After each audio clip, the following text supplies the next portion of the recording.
Hello and welcome to Affinity. There is a moderately well-known method using colour dodge to do a kind of sketch effect, which also can be used in a kind of sharpening type situation. And we're going to do a version of it now which is completely live, which in other words means that you can change it on the fly and leave the things in place, which is one of the powers of this wonderful layered model. So first of all, by the way, I've just got up here on the settings. Here is adding adjustment as new layer and filter as new layer as well. So what it means is that if I go to my first move is to make a black and white picture. But first of all, I'm just going to hit Ctrl J to duplicate the layer here. I'll just turn the layer off underneath just to show that it's not being used. And we can start with this one here, and we're going to convert it to black and white. You can do this by any method you like.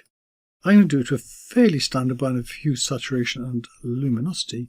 Drag it down onto the picture there, the little picture, so that it's a child.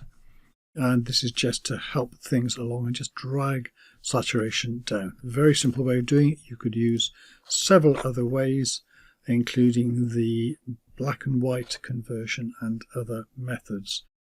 So we've got this. Then what do is on top of that we're going to put an invert.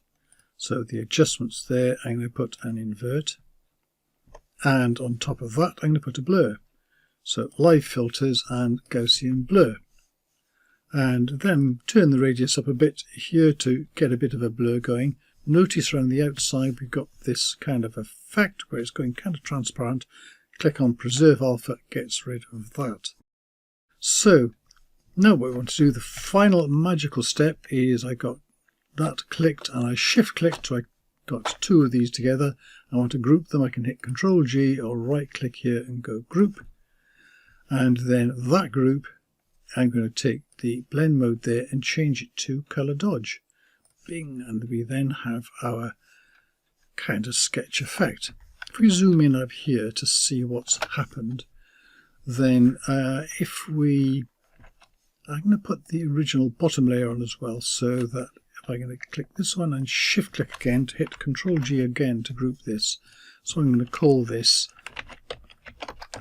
sketch effect. And we've got the whole thing here, because we can also blend on top. So there's the original and there's this here, because what it's doing is it's a detecting effect, because when you blur something, it blurs more at the edges than if you've got like a flat color. There's nothing to blur as such. So it is an edge effect, and it uses that as a kind of sharpening thing.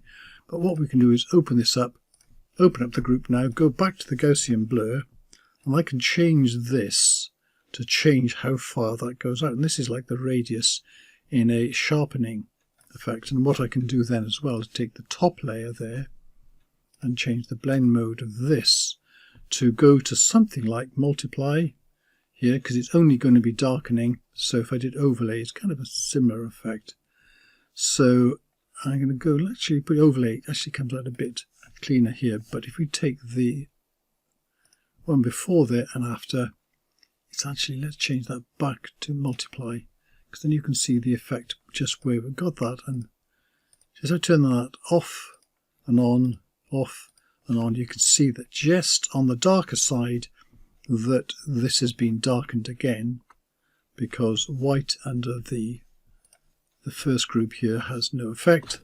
So Ctrl Z0 to get out again, and we can turn this whole thing off again. So off and on, probably difficult to see at this level, so you can always go in and turn this up a bit until you can start seeing the effect there. So you can go off and on. You can see the effects now at this kind of level. In this case, like, this is quite high, so I go back in again now and turn this off and on. You got a bit more of an effect here, so whichever you want to do. But this is the overall sketch effect, like this, which you can then set the radius to whatever you want, and then Ctrl 0 to go out to see the whole picture, and treat that in all sorts of other different ways. We'll do some more work with this in a future video, but this is the basic sketch effect, which you can also use for a sharpening effect. And that's it, and thank you very much for watching.